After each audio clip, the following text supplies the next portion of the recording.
I'm done. Go ahead, Nog. Go ahead, Nog. I think we need to have a debate between Skyout and John Peterson on this shit on my channel. I want someone that knows the subject. Socka Count. Well, if he doesn't know it, then you can come and easily defeat him in debate. Now, I'm a terrible moderator, so I'll have to get another moderator. No, but I want sophistication. I'm getting like Socka Count to come back here. Scott. If you can't handle John, you can't handle Socka. Yeah, and here's the thing, Scott. I would debate you. I would stipulate no insults or anything like that, and I would also let you pick the topic of your choice to debate you on. I don't even want to debate you. I think you're a moron. But you're undefeated, rude. All right, of course. Except for the times they talk to Socka Count. Wait a minute, real quick. It's so hilarious that you just called me a moron, and 3 minutes ago you were being more moronic than anybody I've ever heard in my life, man, because you couldn't even explain the Munchausen trilemma. And then when you got called out for what you originally said, you probably got on Google, and then you got a little more right the second time. You're retarded, bro. You don't even know what infantism is and which horn does it belong to. You said it doesn't even belong to any I know of what them. infantism is. I know what it is. It goes to the regressive argument. It's when you're a baby. It's when you're a baby. You stupid piece of shit. You're stupid. Infantism. Oh, this is why I wanted to stream right here he is. Look it up, dude. I wonder if Socka just heard what you said 5 minutes ago, because he would come in here and shit. All right. Hey, Socka, I asked him what the three horns of the Munchausen trilemma are, and he said that it was Socka. He said it was circularity, infantism, and foundationalism. That's what he said. Oh shit! Yeah. Come on in, Socka. Come on in, Sokka's got 20 minutes. So yes, bring him in. If he wants to come in, bring him in. So this is going to be Socka and Skyout, and then we'll continue the video. So we'll get Socka in here. We're gonna remove my screen. Boom. All right. I am going to mute. But just remember, Socka, he just got done saying 5 minutes ago that the Munchausen trilemma consists of circularity, infantism, and foundationalism. Those were the three horns of the Munchausen. Bring it in. I need someone that understands. You don't understand. Honestly, the Munchkin triangle sounds really stupid. The Munchkin triangle. No, I mean, like, hey, what's up, Scout? I mean, it's a little inaccurate. The Munchausen trilemma just talks about the three problems with defining knowledge. Like that's just like you just run into these three horns. Like the idea is that starts off with this pretty simple concept, which is that all knowledge has to be predicated on some type of antecedent piece of knowledge. Uh-huh. So, you know, that you can't have a piece of knowledge essentially just predicated on a mere belief. You know, that's what people would think. So, you know, because a belief, you know, can be just, you know, just a kind of an opinion of something. It's just any proposition about reality if you think is true.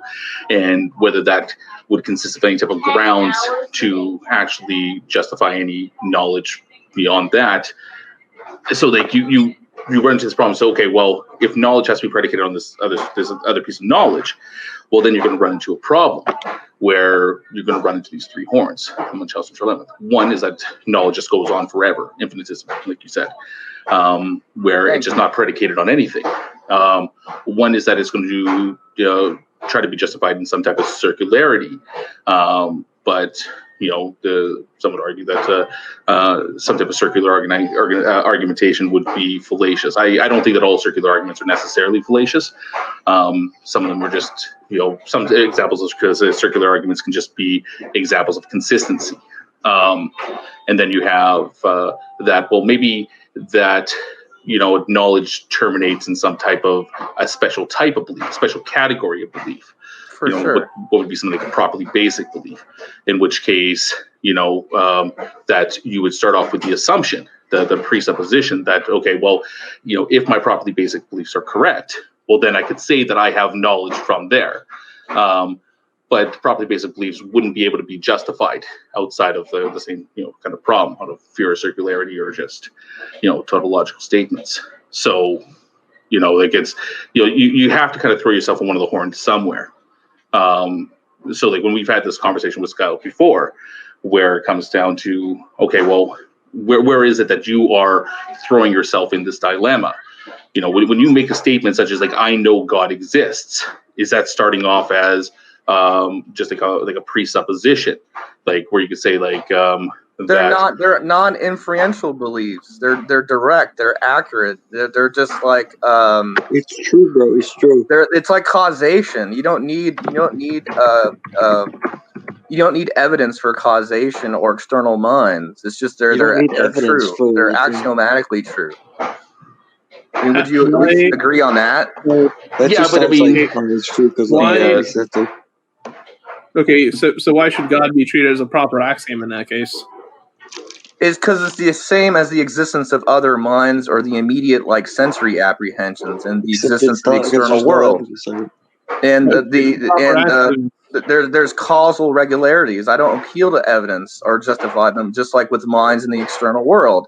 There's causation there. So, well, you're assuming that. You're just kind of like again, like you're even a notion of causation. They're not evidential. They're not evidential. They're not inferential. They are basic. This is how I view God.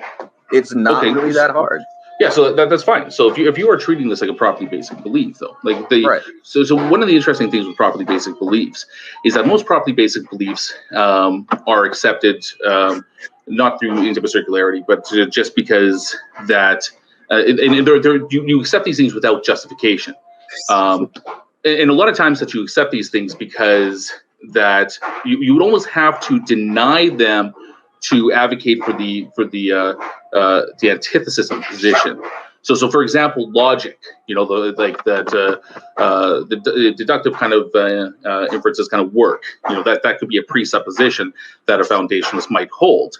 But how would you confirm this? Well, it would have to be through circularity, like because the only way that you could prove that deduction works would be to use some type of deductive argument. But then you would be assuming the very basis of the system that you're trying to validate. But then again, well, what happens if you wanted to invalidate the existence of deduction? Well, how would you do that? Well, same thing. You would have to assume that deduction works in order to try to form some type of deductive argument against deduction. You know, so you actually like it almost becomes this contradictory viewpoint to do in that way. And it's the same thing with like you could bring up any other example here. Like so, like the reliability of your memory. Well, how would you know that your memory is reliable? Well, because you could think back to all the times that your memory was reliable, but you're employing the very tool that you're trying to validate. Okay, but what happens if you want to make the assumption that your memory was not reliable at all? We're just talking about causation now, dude. This has absolutely nothing to do with causation. No, we're not talking about causation. We're talking about assumptions that you need to make in order to claim something is being reliable. Something like deduction or induction. Right. So like the reliability of your memory, if you wanted to even assume or start off with the assumption that your memory was not reliable, you would still have to appeal to your memory to remember all the times that your memory was not reliable. So you have to employ the very thing that now you're trying to take the inverse position on. Now, when you say that something like God exists in the same category as these other properly basic beliefs, well, I don't see that because there's nothing contradictory. There's nothing that I don't run into problems in my worldview by saying that God doesn't exist. And there's nothing that I have to layer on top of that for any type of like belief that comes beyond that. You know, you can't just take a belief and say, well, my position in God is that it's just properly basic. You know, Plantinga tried this, and you know, there's a lot of really good arguments against that. But the other problem then is that, well, if you want to say that the belief in God is properly basic, then you're talking about a belief that is just unjustified. That you don't have justification for that. You're taking this almost like this axiomatic belief. It doesn't have to be justified. Just like it does. What are you talking about? Well, you're literally saying it's true because I said so. It's like but then of other minds. Running into this. So all you're saying at this point in time is that based on my assumption that God exists. No. Well, they are known as a result of rational inference. They're not evidential. They're not inferential. They are basic. This is how I view God. Okay, but so God then has so at that point in time, then if you're saying that God is rationalized in some way, then there has to be some antecedent. So some prior piece of knowledge in which you're predicating that the justification for the belief in God. So God isn't starting. Do you have a prior piece of knowledge of thought? Does a thought need a prior piece of knowledge? How would you know that? You must. How would you know that? What do you mean? Hold on. So, with this kind of approach, right? If you're saying God is something you can conclude by induction, and thus being a properly basic belief, right?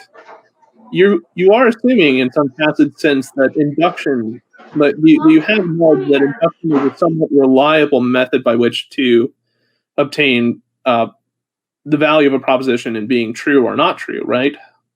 Of course, the existence of other minds, the immediate sensory apprehensions, and the existence of the external world, and then there's causal regularities. There's no evidential inferential. They are basic. That's how I view God. Just like the thoughts in your mind, you don't need another piece of knowledge to produce a thought in your mind.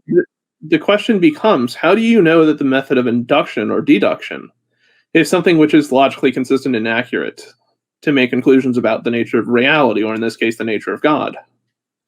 Because these are beliefs that are upon. These are the beliefs upon which other beliefs are based. They are not known as the result of rational inference. Yeah, they're assumptions. Okay, but then or somebody even call them presuppositions.